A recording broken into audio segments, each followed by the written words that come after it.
Salve pessoal, aqui é o Potter falando diretamente de Belém do Pará. Pessoal, trazendo para vocês agora esse vídeo, muito carinho para vocês, principalmente para quem ainda não viu a X-Men 97, a série animada, né, a nova temporada, dando sequência, né, às 5 temporadas anteriores de X-Men.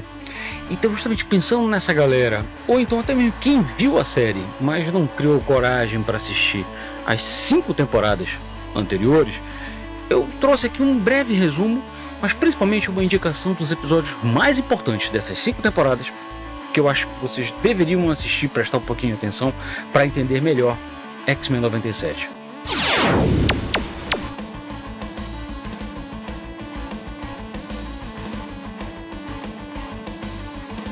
E antes de mais nada, já logo pedindo logo para vocês, né?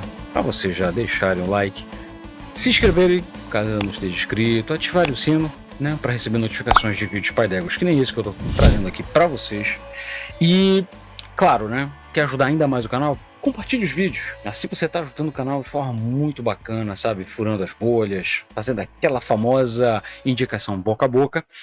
E claro, né, meus amigos, eu já fiz aqui, quem acompanha aqui o vídeo, eu já fiz um vídeo lá atrás, anterior, comentando os quadrinhos esses, inclusive, que a Panini está relançando. Então eu vou deixar o link da descrição, tá? Caso vocês queiram, né, ler um pouquinho mais, estão encantados com a série animada e tudo mais e querem consumir mais material referente a esse tema, eu deixei na descrição o link para você, que joga vocês direto lá na loja da Amazon, adquirindo os quadrinhos por lá. Vocês não estão pagando nada mais, pelo contrário, estão pagando com um desconto bem legal e ainda estão ajudando o canal de forma muito bacanuda. Então, fica a dica. Mas deixemos de sofisma e vamos ao que interessa, meus ilustres. X-Men, série animada. Uma série que veio, né? Em 1992 ela tinha a árdua missão, ou será que não? De apresentar os filhos do átomo, né? Da Casa das Ideias, para o mundo. Por que eu botei o será que não aí? Porque eles achavam, o pessoal, as equipes de produção e tudo mais, eles achavam que eles tinham uma missão bastante complexa, que era não apenas apresentar personagens novos, mas também botar vamos dizer assim, uma linha, organizar a cronologia dos X-Men, que naquela época já era bastante intrincada pela quantidade de títulos mutantes que existiam nos quadrinhos, tá? Nos anos 90. Então os X-Men eram definitivamente, né, um dos ases da Marvel, eram os títulos que mais vendiam de forma assim mais disparada, sabe? Vários títulos ali dos mais vendidos nos Estados Unidos e tudo mais. Então a equipe de produção dessa animação tinha essa missão, né, trazer essa primeira temporada e fazer ela vingar e obviamente fazer com que ela fizesse sucesso e gerasse frutos, ou seja, novas temporadas, apresentando assim, né, os X-Men para o mundo e consolidando de vez, pessoal, a X-Mania dos anos 90.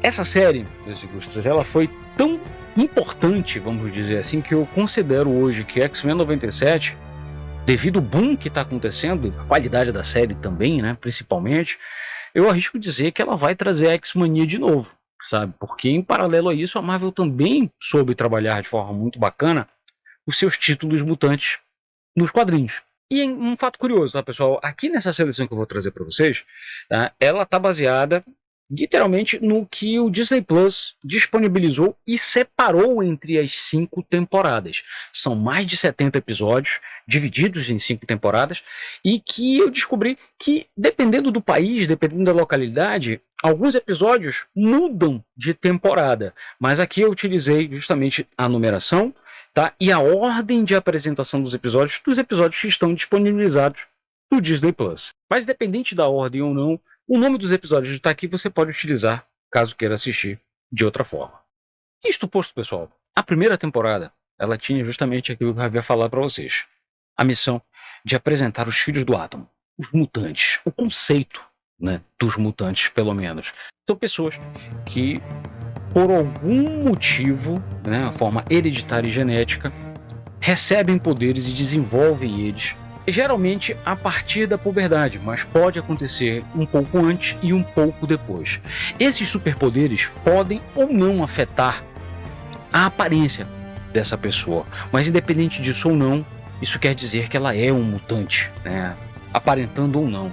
E isso coloca ela numa categoria que algumas pessoas durante a saga vão encarar como o próximo passo evolutivo da humanidade e outras como uma das suas maiores ameaças.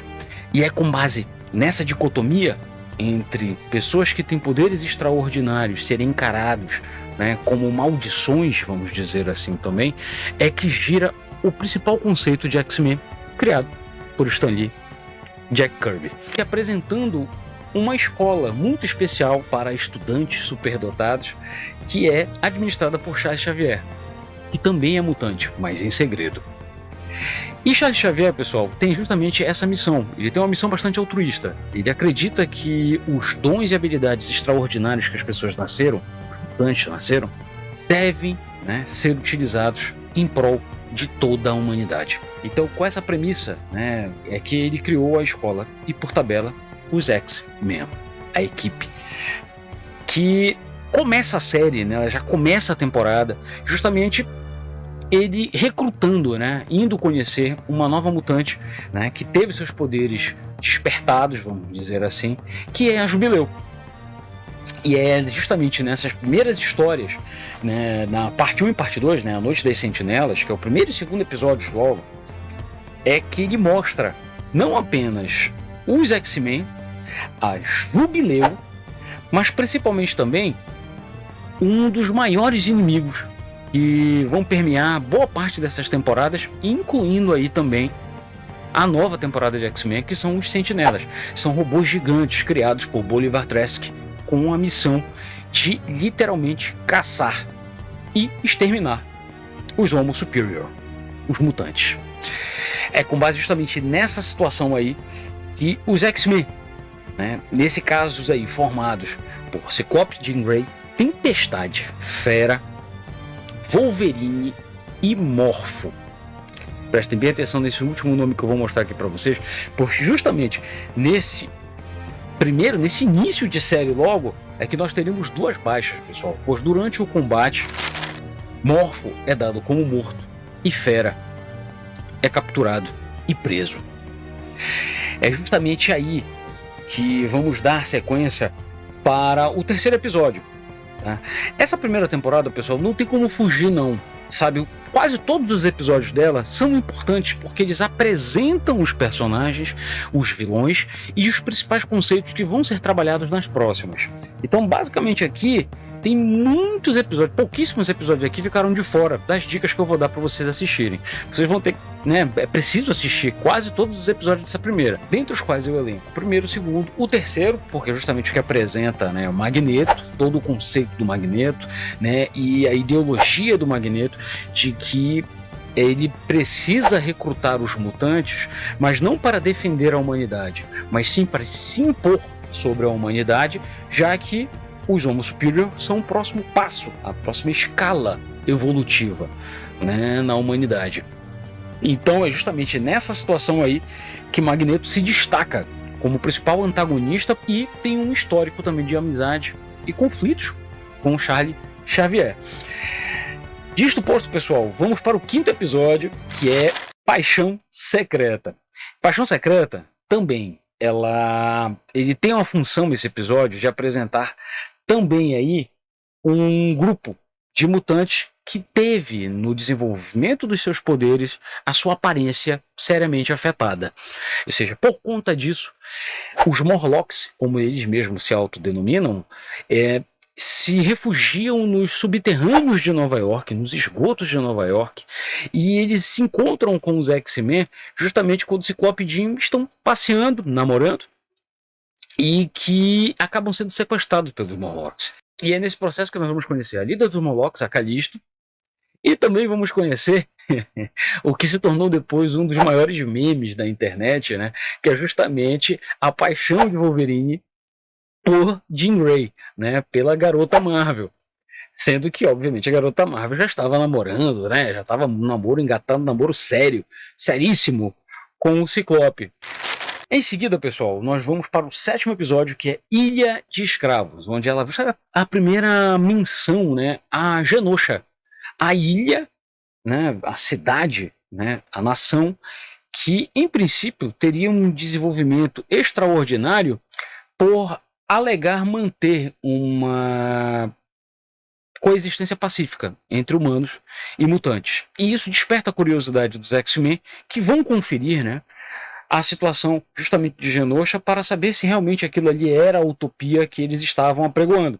Obviamente, isso aí é uma tremenda de uma armadilha.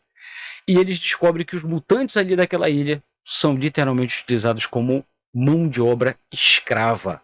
Esse conceito de Genosha e tudo mais vai ser muito bem trabalhado também em X-Men 97. O que nos leva, pessoal, para o 9º episódio. É a cura.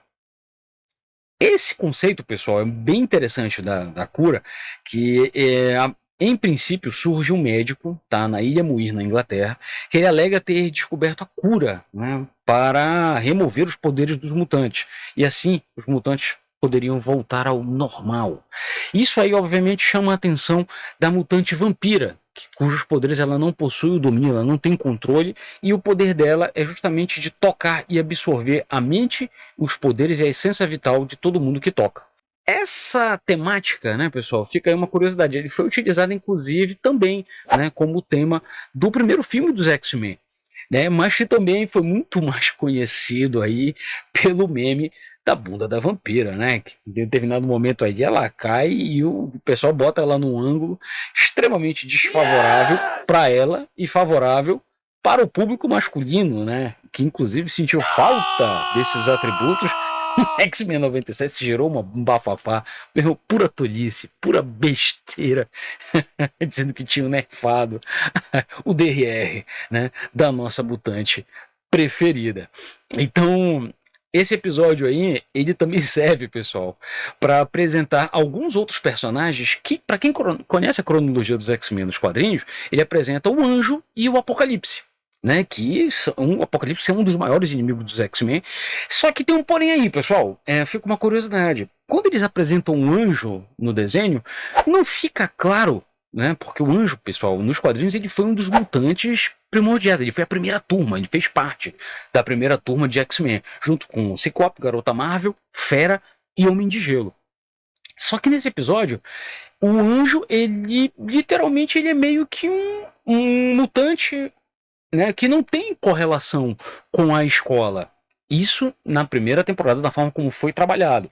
Isso aí gerou um certo estranhamento que mais lá adiante, quando eu mostrar um outro episódio, isso vai permanecer essa pulga atrás da orelha. E esse 9º episódio, na realidade, é quase que uma parte 1 do 10º episódio, que vem o Apocalipse, que é quando os X-Men, né, infelizmente o Warren Worthington, o Anjo, ele cede a proposta da cura do pretenso cientista, que no final das contas era o Apocalipse mesmo, né, que queria na realidade recrutar os mutantes e fazer uma lobotomia neles, criando assim os seus 4 cavaleiros e transformando o Anjo em arcanjo.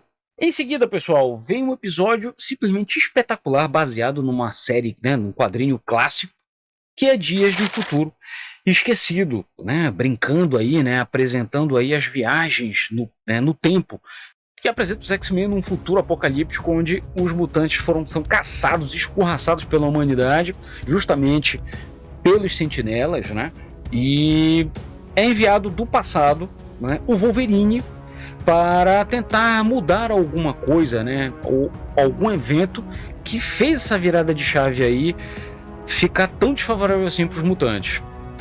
Esse episódio é simplesmente espetacular e ele vai ser melhor trabalhado também nesses episódios de Viagem no Tempo nas próximas temporadas.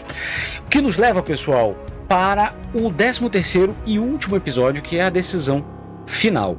Aqui, pessoal, ela tem uma fagulha do que seria melhor trabalhado também em X-Men 97, pois aqui literalmente os X-Men vão juntar forças com o Magneto para enfrentar o maior robô sentinela já criado, o Molde Mestre, né? Que é o robô de todos os robôs, que literalmente é uma matriz que é utilizada como modelo para a construção dos demais robôs sentinelas. O que nos leva, meus ilustres, para a segunda temporada. E nessa segunda temporada nós vamos ser apresentados, né, no episódio 1 e 2, Até que a Morte nos Separe, a um novo vilão, que é o Senhor Sinistro. Pois, para variar, Jean e Ciclope, o casalzinho zicado, velho.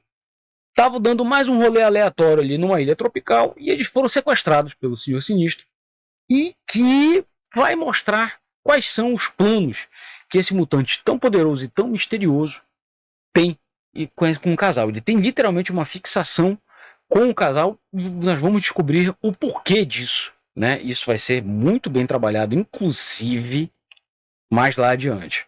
E detalhe, tá? No final dessa história, tá? Magneto e Xavier são atraídos justamente para um local misterioso que, de novo, vai ser apresentado aí o conceito, né, desse mundo misterioso chamado Terra Selvagem. Então eles vão ficar presos nessa terra, que isso vai ser trabalhado também em outros episódios depois.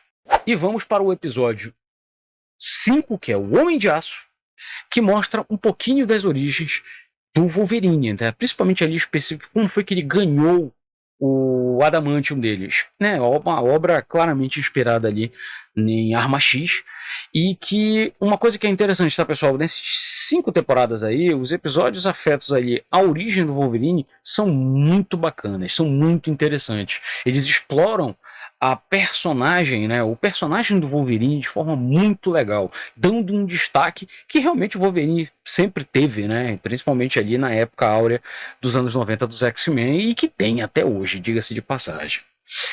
Dando o seguinte, as histórias de origem, nós vamos para o episódio 6, Eternamente Sua, que conta um pouquinho a origem do Gambit, né, mostrando ali a correlação dele com o clã dos ladrões e a rivalidade dele com a Liga dos Assassinos. Isso aí também tem um pouquinho também do romance, né, platônico que existe ali, é melhor trabalhado também, dele com a vampira, já que, lembrando, não pode tocar ninguém, né, por conta da falta de domínio dos seus poderes. E aí, meus ilustres, voltando ao tema de viagens no tempo, nós temos os episódios 7 e 8, né? Um episódio dividido em 2 partes, que são os fugitivos do tempo, que mostram aqui, apresentam, né, na realidade, 2 personagens que são 2 viajantes do tempo que vão dar o que falar durante todas as temporadas, né, na história e cronologia dos X-Men, que é o Cable e o Bispo, e que aqui tem motivos distintos, tá, para tentar salvar cada um, né, a sua linha temporal. Vale bastante aí o episódio. Todos esses episódios de viagem no tempo, geralmente dos X-Men, valem muito a pena. Em seguida, as ilustres, voltando às histórias de origem, uma história da vampira, contando um pouquinho aqui da origem da vampira, né, a correlação dela com a mística e um pouquinho ali de como foi que ela foi parar nos X-Men. Tudo isso aí, pessoal, também eu vou mostrar aqui. Eu botei aqui, só como um adendo, o 11º episódio, que é o Mojo Visão. Mas por que eu estou falando isso? Porque vão apresentar, né, o conceito do vilão Mojo e do local, né, da sua dimensão, aonde ele se localiza. Por que eu estou falando isso? Porque ele apareceu no X-Men 97. Se não fosse isso, eu não teria nem indicado esse episódio, tá? O que nos leva para os 2 últimos episódios da 2ª temporada, que é Reunião 1 e 2, retomando o combate dos X-Men contra o Senhor Sinistro, né, já que no início da temporada Xavier e Magneto estavam presos, né, na Terra Selvagem e os X-Men encontram eles lá e enfrentam o Senhor Sinistro, né, justamente ao lado dos moradores mais ilustres da Terra Selvagem, né, quem conhece os quadrinhos sabe que era o Kazar, seu tigre Zabu e a sua mulher, Shanna. 3ª temporada, senhores. Aqui a 3ª temporada é da Fênix, é da Jean Grey, pessoal. Os episódios 3 a 7, que tem as 4 partes da saga da Fênix, vai mostrar, né, literalmente o calvário, a morte da Jean Grey, literalmente, vamos dizer assim, né, salvando os X-Men, né, da morte certa. Ela se sacrifica numa queda da nave ali, e tal qual nos quadrinhos, né, e nesse processo aí, em que ela é dada como morta ou não, ela renasce, já que ela, né, entrou em contato com a Força Fênix, que é uma força de poderes em escala universal e que chama a atenção, inclusive, de raças alienígenas que vêm caçá-la. Isso aí, pessoal, vai justamente pôr os X-Men em rota de colisão com essa raça extraterrestre numa luta que acontece fora do planeta Terra, né? Ou seja, elas vão enfrentar justamente a Guarda Celestial do Império Shi'ar, que é uma raça alienígena também avançada, e que tem desdobramentos que são muito similares ao que aconteceu, né, nos quadrinhos. E que, claro, né, eu não vou falar para vocês aqui o final da história, porque eu quero que vocês assistam. Que nos leva, senhores, ao 11º episódio, que é Conforto Frio. É um episódio totalmente centrado no Homem de Gelo. De novo mostrando aqui, pessoal, um pouquinho das falhas de cronologia ali do pessoal, né, dos produtores e roteiristas, em não saber apresentar e definir melhor quem eram os primeiros alunos da escola, né, do superdotado do professor Xavier. Já que é apresentado o Homem de Gelo, e que deixa, né, dá a entender ali que ele já foi, tal qual a Jubileu, o aluno mais novo, né, e ele fez parte da primeira turma. Só que essa primeira turma não fica claro ali quem foi que fez parte dela. Fica claro que, obviamente, o Ciclope, Jean Grey e o Fera estavam lá junto com o Homem de Gelo. Mas não fica claro que o Anjo fez parte desse episódio. Na realidade, ele nem sequer é mencionado, dando a entender mais uma vez aí que o Anjo não fez parte da primeira turma, né, dos alunos, né, dos X-Men. Ah, e uma nota também. Nesse episódio aí aparece um novo grupo mutante também, que são os mutantes que recebem ordens, né, vamos dizer assim, são subordinados ao governo, que é o X-Factor, né, por Forge, Polaris, Destrutor, Feral e o Fortão. Obviamente, esse grupo aí, eles fazem alusão, né, à sua contraparte que existiu também nos quadrinhos, né? Inclusive a Panini está lançando aí todo esse arco feito pelo Peter David, que vale muito a pena, tá? A galera conhecer e tudo mais. Mas o fato é que em seguida nós vamos ter sequência com a Fênix Negra. Pessoal, a Jean Grey, feita que ela desperta os poderes dela de Fênix e tudo mais, ela é dada como morta e ressurge. Quando ela ressurge, né, com esses poderes e tudo mais, ela, vamos dizer assim, ela chama a atenção do Clube do Inferno, que é uma sociedade secreta de mutantes poderosos que, obviamente, querem ter acesso justamente a mais poder e, por tabela, angariar justamente membros poderosos. E a Jean Grey Fênix, obviamente, né, entra no radar deles e eles criam todo um subterfúgio, toda uma subtrama para atraí-la e seduzi-la para o lado negro da força, que obviamente é combatido pelos X-Men aí. Então aqui terminamos essa história, dando sequência para a 4ª temporada. Galera, na 4ª temporada, vocês vão assistir os episódios 3 e 4, que é Santuário, Paraíso de Fé 1 e 2, que vai apresentar o Magneto justamente num conceito dos seus acólitos, que são os mutantes, né, que foram recrutados pelo Magneto, e o seu refúgio, que é o asteroide M, que fica em órbita geossincrônica do planeta Terra.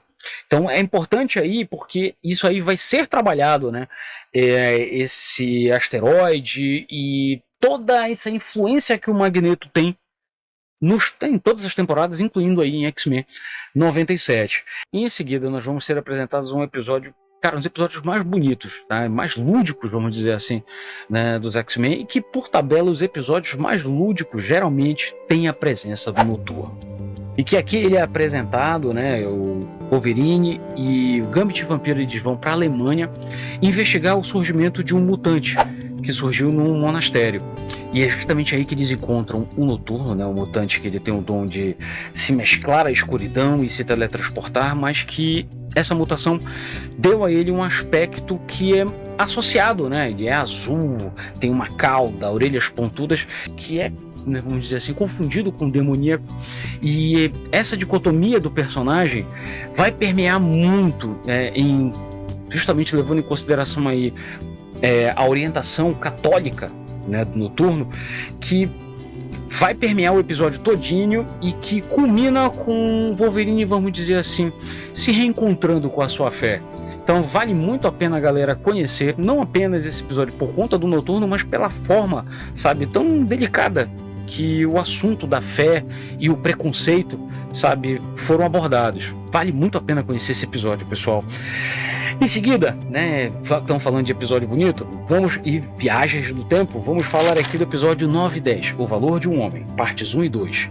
E que de novo mostra viagens no tempo, né, mais um episódio em que o Bishop com a sua irmã tenta mudar o passado para preservar o seu futuro, e que vai parar numa realidade alternativa onde Tempestade e Wolverine formam o casal mais fofo e combinativo de todos os tempos. Lamento, mas não é Jean Grey com Ciclope, não é Jean Grey com Wolverine e muito menos Vampira com Gambit. O casal, pra mim, que define as 5 primeiras temporadas do X-Men é justamente esse: Tempestade e Wolverine, e eu lamento muito que isso não tenha, sabe, dado continuidade e eles tenham feito o casal realmente na cronologia normal dessa animação, tá? Em seguida, essa quarta temporada ela tem episódios muito legais, pessoal. Tem um que é o 17º, Passando o Natal com os Morlocks. E aqui, pessoal, por que eu estou indicando esse episódio? Porque ele retoma o contato, né, com os Morlocks. Lembrando que no episódio dos Morlocks, onde, né, o primeiro contato que os X-Men teve, a Tempestade ela teve de enfrentar a líder Calisto e passou a ser, vamos dizer, a líder e deixou a Calisto como vice, vamos dizer assim. Só que os X-Men, sempre ocupados com as suas tramas e as suas, né, aventuras, a Tempestade ela nunca foi uma líder muito presente dos Morlocks. Então é mostrado aqui também um pouquinho da situação precária, né, e de extrema pobreza e necessidade que os Morlocks vivem nos subterrâneos da cidade de Nova York. E que esse episódio ele mostra justamente essa dicotomia, principalmente social, não apenas a do preconceito, mas a diferença, né, de social que existe, né, entre os X-Men e os Morlocks, o que vai levar justamente eles a passar, né, a compartilhar uma ceia de Natal de forma muito bacana. É um episódio bem legal que eu acho que vale a pena a galera conhecer. Já que estamos falando também de episódio do Noturno, pessoal, vamos dar uma pulada pro 14º episódio, que é O Exame de Sangue, em que nós vamos conhecer um pouquinho mais da origem do Noturno, o que vai botar ele literalmente em conflito com Graydon Creed, que é líder, literalmente, de uma facção que são os Amigos da Humanidade, que são racistas, que combatem, perseguem e querem matar os mutantes. Então nós vamos saber aqui um pouquinho mais da origem de Graydon Creed, o líder dessa seita racista, a origem do Noturno e a correlação com a mutante mística. Esse episódio, o final dele, pessoal, olha, sinceramente, é uma parada muito tocante, a forma como ele mostra, mais uma vez, sabe, o personagem Noturno com toda aquela pegada religiosa dele e tudo mais, o quanto que isso afeta as decisões, principalmente a forma como ele enxerga o mundo, né, e o quanto que isso é diferente, né, justamente do Graydon Creed. E por último, pessoal, só para fechar a chave mesmo, dos episódios 18 a 21, que é a saga em 4 partes, que é intitulada Acima do Bem e do Mal. Vamos lá. Os mutantes enfrentam o apocalipse através do tempo e do espaço. Basicamente é isso. Vale mais como desfecho mesmo para a quarta temporada, mas não é um dos melhores desfechos ou arcos, vamos dizer assim, que eu considero, apesar dele servir para apresentar um monte de mutante ao redor da batalha, né, do espaço e do tempo do Apocalipse. Tem vários easter eggs ali que quem é fã dos quadrinhos vai identificar, mas que eles não têm tempo de trabalhar esses personagens, eles só apresentam eles literalmente no meio da confusão. Claro, Ciclope e a Jean também se casam, né, no primeiro episódio. Da quinta e última temporada, pessoal, eu vou dar destaque para o episódio 7, centrado aí, né, Velhos Soldados, centrado aí mais uma vez no passado do Wolverine. Dessa vez aqui, pessoal, mostrando o Wolverine na época da Segunda Guerra, dando aí mais ou menos uma ideia do quão velho o Wolverine é, né, e encontrando o Capitão América na Segunda Guerra, né, em uma missão secreta. Detalhe: Wolverine ainda não tinha as suas garras, tá? E é um episódio bem legal e que ele faz alusão a um episódio que ficou muito famoso, né? Que foi praticamente ali, vamos dizer assim, um que o Jim Lee, né, desenhando os quadrinhos e tudo mais, fez o encontro do Capitão América e do Wolverine, envolvendo aí a personagem Viúva Negra, mas isso nos quadrinhos. Na animação, eles participam juntos, mas de uma outra missão. Em seguida, vamos para o episódio 9, tá? Que é A Decência, e que mostra a origem com perdão do trocadilho, sinistra do Senhor Sinistro. E também, né, na era vitoriana, na Inglaterra, vale muito a pena. E o último e derradeiro episódio da quinta temporada, o 10º, que é Dia de Formatura. E nesse último episódio vai ser mostrado o Xavier, né, sofrendo um atentado que vai debilitar ainda mais a sua saúde, botando ele literalmente em coma e botando aí, mais uma vez, juntando, né, Magneto aos X-Men, mostrando aí o laço de amizade que une o Xavier e o Magneto, botando aí o Magneto ao lado dos X-Men. E terminamos o episódio literalmente com o Xavier sendo levado por Lilandra, do Império Shi'ar, né, que era um interesse romântico dele durante a série, para, né, com a possibilidade, a esperança de que ele se encontre a cura para esse mal que acomete a sua saúde. Ou seja, e que mostra que literalmente os X-Men estão prontos para defender o mundo que os teme e odeia, totalmente formados, e dessa vez sem o seu mentor. Pessoal, esses episódios todinhos aí preparam a gente para a fantástica e espetacular série X-Men 97. Série essa que deu o que falar, sabe, por apresentar várias sagas depois de 90, né, vamos dizer assim, compilando várias sagas, a meu ver um pouquinho acelerado demais. É a única reclamação que eu tenho para fazer, pessoal, dessa temporada, né, do 97, mas ela é simplesmente espetacular, com histórias ainda mais contundentes, sabe, apresentando as sagas e a eterna luta do bem contra o mal e o combate ao racismo, né? E fica a dica que logo depois de X-Men 97, a Disney Plus também lançou Assemble The Making of X-Men 97. Então fica a dica, pois também mostra um pouquinho do making of, o processo de dublagem dos nossos personagens tão queridos. Mas me digam aí, vocês já tinham assistido, né? Quem foi que maratonou todas as séries aí e concorda comigo sobre a seleção desses episódios? Concorda? Discorda? Deixa nos comentários. Mas seja educado, né? Que afinal de contas, ninguém aqui tá aqui para brigar com ninguém. Se você achou que faltou algum episódio, deixa a dica aqui nos comentários também, que isso aí é muito bacana. Se vocês gostaram do vídeo, pessoal, por favor, né? Lembrando mais uma vez, deixa o like, se inscreve no canal, ativa o sino, compartilhe o vídeo também, isso ajuda o canal de forma muito bacana. E lógico, né, pessoal, os quadrinhos e tudo mais que eu encontrar aí, né, alusivos à série televisiva, eu vou deixar na descrição do vídeo. Fazendo isso, adquirindo eles, você está ajudando o canal de forma muito bacanuda. Então me despeço de vocês, né, desejando o melhor. Aguardem novidades aqui no canal, sempre está trazendo uma novidade, alguma coisa interessante aqui para compartilhar com vocês. Me despeço mais uma vez, desejando, né, aquela velha dica, né, que eu sempre deixo: se não estiver fazendo nada, vai ler um gibi, vai.